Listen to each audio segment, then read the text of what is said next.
town needs an enema. Hey guys, what's up? Welcome to No Bullshit Reviews. I'm Bill, and it's that time of year. San Diego Comic-Con is right around the corner, and as usual, there's always some awesome shit dropping every year. All those long-awaited trailers and behind-the-scenes stuff from all your favorite upcoming movies. All the stuff everybody's super excited to see. It's where you get the little taste, then you have to wait 6 months to a year before you get to see the movie. But there's a lot of exciting stuff coming, and I want to talk about that. And we're also going to talk about the superhero genre in general. So one of the big things that's going to be dropping this year at Comic-Con is the long-awaited, long-hyped trailer, finished trailer for James Wan's Aquaman starring Jason Momoa. We've been waiting for this for years. Ever since they, gave him that little black and white grainy underwater picture cameo in Batman vs. Superman, was that 2015, years ago? They've been talking about this solo movie, and WonderCon, there was a trailer or unfinished trailer that was shown that never found its way online, so all you can really find of that is descriptions, but it sounded really cool. But now it looks like we're actually going to get to see a finished, legit, hopefully, 2+ minute trailer like they usually show at Comic-Con every summer. Entertainment Weekly has already released, a series of photos from the movie, new stills of, the characters of, I can never say his name, Digimon, Hansu, and Amber Heard. There's a lot of really cool stuff that's being put out now to start hyping this thing. I think that the presentation at Comic-Con is going to be cool, and we're going to get to see quite a bit, and it's going to be really awesome. Jason Momoa's Aquaman is certainly the freshest take on the character that we've ever seen. Typically, you get the orange shirt and the green shorts, the blonde hair, pretty boy. He is definitely a grittier, rougher take on the character with the hair and the beard and the tattoos, almost kind of anti-hero, refuses his name and, all that.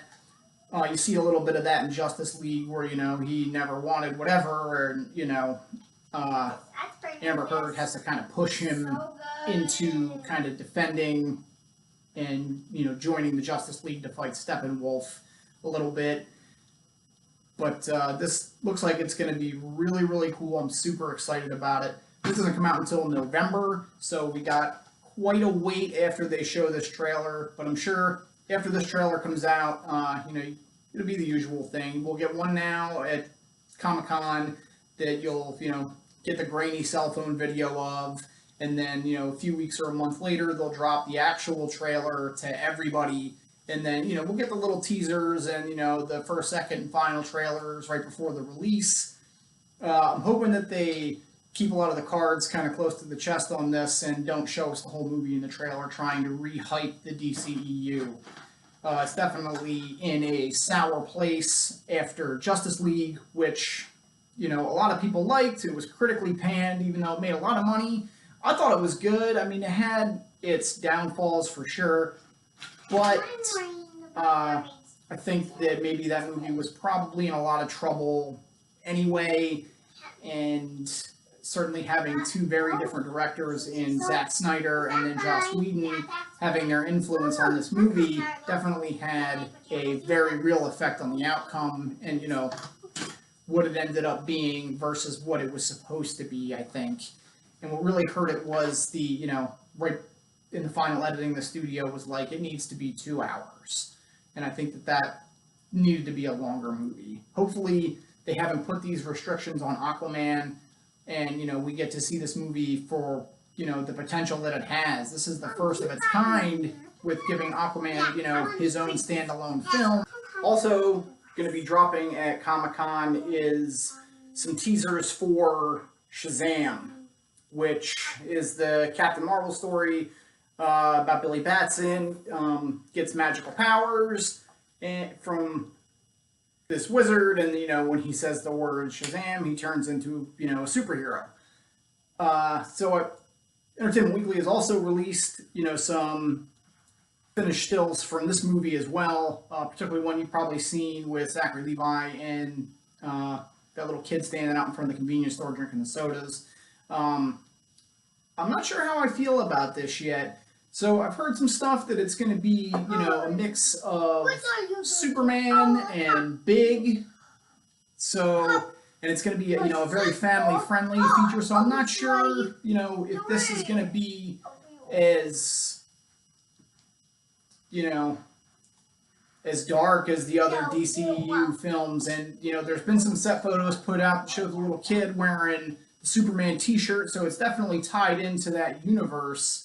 But we'll have to wait and see. A lot of people are skeptical. They're thinking that, this is going to be super low budget. I talked about it in a post that I put on Instagram when they released that photo of Zachary at the convenience store. People were, he didn't get super big for the movie. Like it looks like it's a lot of padding and stuff like that. I think that this is definitely a wait and see how this plays out. I think that initially he's going to be, we've got to remember that this is a child's projection of what he thinks a superhero is. So I think that there's going to be, an initial thing where he becomes Shazam in this initial encounter with the villain. They're going to have a fight. He's going to lose. And then there's going to be a montage where, he gets some training or something like that and has to kind of look inward to see what a hero really is and, who he has to become to kind of defeat this guy or whatever the villain ends up being. And then in the third act, he's going to come back with all this new stuff realized and have had, an arc and ultimately, win. And then, like I said in my post on Instagram, I think that, there's going to be a they keep saying, oh, Black Adam's not going to appear. I think there's going to be a Black Adam appearance in the post-credit scene. Call him now, Black Adam post-credit scene, and I think we're going to see Henry Cavill's Superman as well. We're also supposed to be getting a taste of Wonder Woman with some behind-the-scenes stuff at Comic-Con.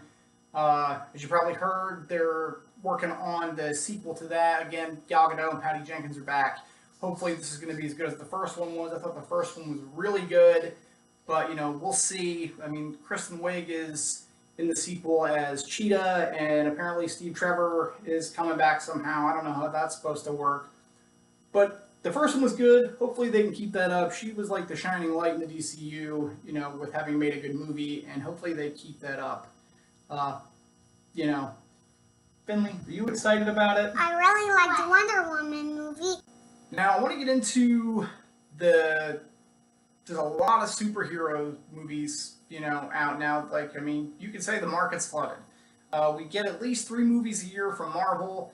DC is kind of hanging tough with their, 1 movie a year, but their animated universe is pretty steady. And I just watched, they just had Death of Superman animated movie come out that I just watched that stays pretty close to the source material that was pretty good. Check that out if you haven't seen it. But I can't help it, people are going to get bored with this, I think.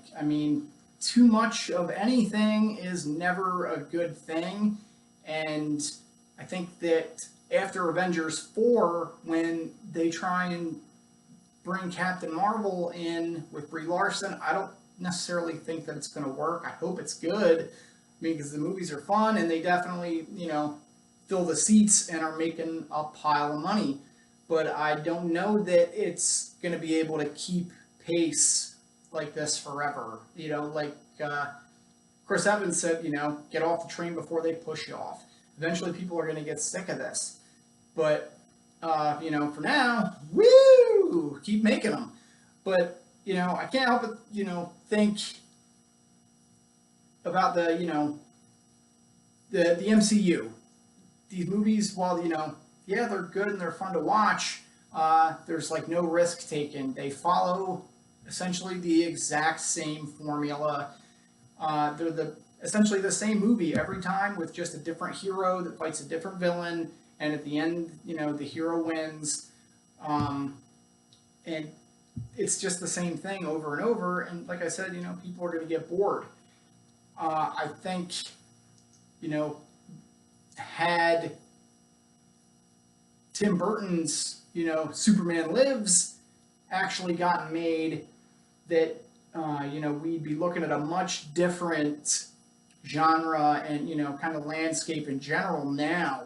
I know a lot of people see that picture, that test photo of Nick Cage with his eyes half open, with the long hair and the crappy costume.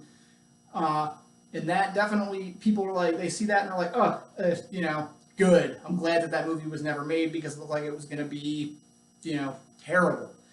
But if you ever get a chance, you need to check out the documentary, The Death of Superman Lives. This was, an all access look at that movie, and a lot of people haven't seen it and haven't seen, the final, what was, one of the last costume tests of, Nick Cage in what was essentially going to be the finished costume. Apparently, if you watch the documentary, it wasn't quite done, but this had the potential to be a really good movie. I know people panicked when they were, going to make this with Nicolas Cage and, and Tim Burton, and people panicked when Michael Keaton was going to be Batman, and look how that turned out.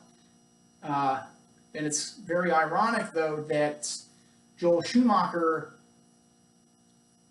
killed Tim Burton's franchise with Batman and Robin, and then killed his Superman franchise because Warner Brothers dumped Superman Lives because of the bombing of Batman or Batman and Robin. So that's, a little bit of irony there. But I think that, had that movie been made, if you get a chance, watch that documentary. It's very interesting. It gives a very, inside look at, just how far along that movie was and what it was going to be. And I think that it was going to be a very different look at the superhero genre and the Superman, story that I think would have turned the whole thing on its head.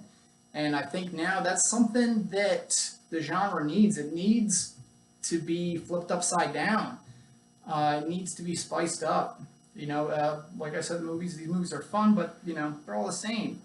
And while I do enjoy watching them, I would enjoy seeing something different.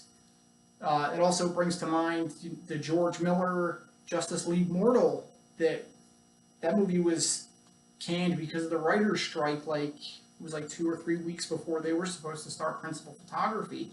That movie was all but made. And then at the last, people had been paid for it and everything. And then at the last minute, they pulled the plug because of the writer's strike. There's a documentary that's in production about that movie as well. And yeah, George Miller, as in, Mad Max Fury Road, George Miller was making, this Justice League Mortal movie. And only now are these costume tests and, scripts and stuff like that seeing the light of day.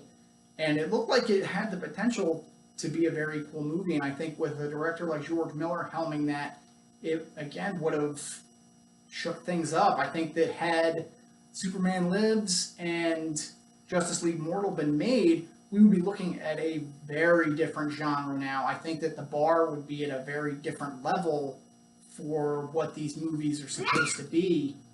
And really, I think that studios would be willing to take more risk. And, kind of like with Deadpool, people thought that they were crazy for making that R-rated movie, but it was, it's like the highest grossing R-rated movie of all time. And, it's the highest grossing February release of all time or something like that. I think they need to take some risks with these movies and, keep it spicy, or, they're going to start to fail, and then they're going to be straight to video on demand because DVDs are dead. But straight to video on demand, straight to Blu-ray movies, and then eventually they'll fade away, and it'll be, we'll be talking about what once was when the MCU was around and they made all these movies. But I think that definitely check out the Death of Superman Lives documentary. It's a great documentary. I had heard about it. It really gives you a great look at this. So, if you're one of those naysayers that thought it was going to be crap, check it out. I would still like to see that movie get made, honestly.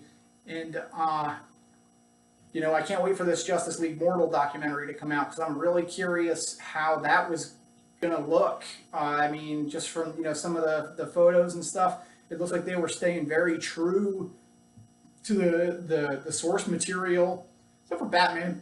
If you look in the photos, that you can see Batman looks a little, I don't know, different.